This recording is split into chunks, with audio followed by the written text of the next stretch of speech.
मुझे लगता है कि प्रदेशों के बीच में फूट डालने की जो राजनीति राहुल गांधी कर रहे हैं, उससे भारतीय लोकतंत्र को आघात पहुंचाने वाली उनकी राजनीति का जवाब देश की जनता उन्हें 2019 के चुनाव में दे चुकी है।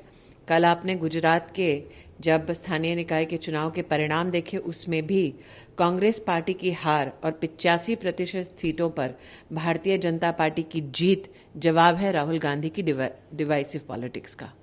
बट कंटिन्यूअसली राहुल, चाहे फार्म लॉ को लेकर बात हो या कुछ भी बात हो, he is continuously talking about झूठ की बुनियाद पर जो पुलिंदे बनाते हैं राहुल गांधी, चाहे वो कृषि कानून की दृष्टि से हो, चाहे वो फिशरीज मंत्रालय की दृष्टि से हो, बार बार अपने झूठ को दोहराने के बाद राहुल गांधी ने जो शिकस्त अपने पार्टी के लिए प्रतिस्थापित की है, मुझे लगता है उनकी यही पॉलिटिकल लेगेसी है।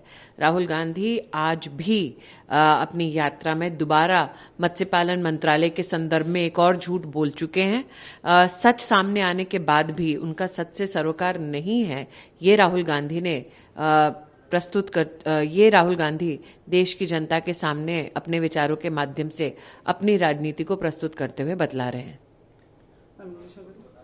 Ma'am, yesterday Rahul Gandhi in Kerala talked about the north and south people. He also told that he was MP for 15 years, but now he's figuring another. I think the spiteful and vile and vengeful politics of Rahul Gandhi, which insults not only the people and the voters of Amethi, but which seeks to create a divide between north and south of India, is to be condemned by every Indian citizen. This is not the first time that he has tried to indulge in divisive politics. Before this, he made a statement from Assam with regards to the people in the state of Gujarat. And the result was such that the Congress was wiped out in the local body elections, as was visible in the election results from Gujarat yesterday. The question that begets the politics of Rahul Gandhi is, for how long will he continue to lie to the people of our country? For how long will he seek to divide the people of our country?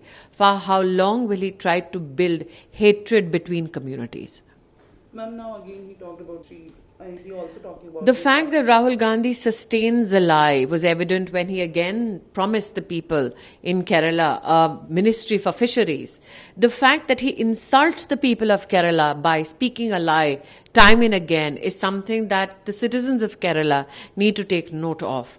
He was made available data with regards to the Ministry of Fisheries. What is astounding is that this gentleman himself asked a question of the same ministry. So did he lie to Parliament that he was unaware? Was somebody posing a proxy question on behalf of Rahul Gandhi? Or Rahul Gandhi, irrespective of knowing the truth, will dissociate himself with the truth and propagate continuously a lie and insult the intelligence of citizens across the country? No, but we can say that, as we know that there's in Kerala and he's talking about the farm law in Kerala and continuously he's talking about the farm law in Kerala and there's no... The hypocrisy of Rahul Gandhi is known to everybody. The fact that the Prime Minister and the Finance Minister in the recent budget allocated 1 lakh crores for Agri-Infra Fund, the fact that additional allocation was made for strengthening of the APMC systems in our country, the fact that today as we speak is the second anniversary of the Pradhan Mantri Kisan Samman Nidhi, where over 10 crore of our farmers have benefited and over 1 lakh crore rupees has gone directly into their bank accounts, is a fact that Rahul Gandhi refuses to acknowledge because his politics is based on lies.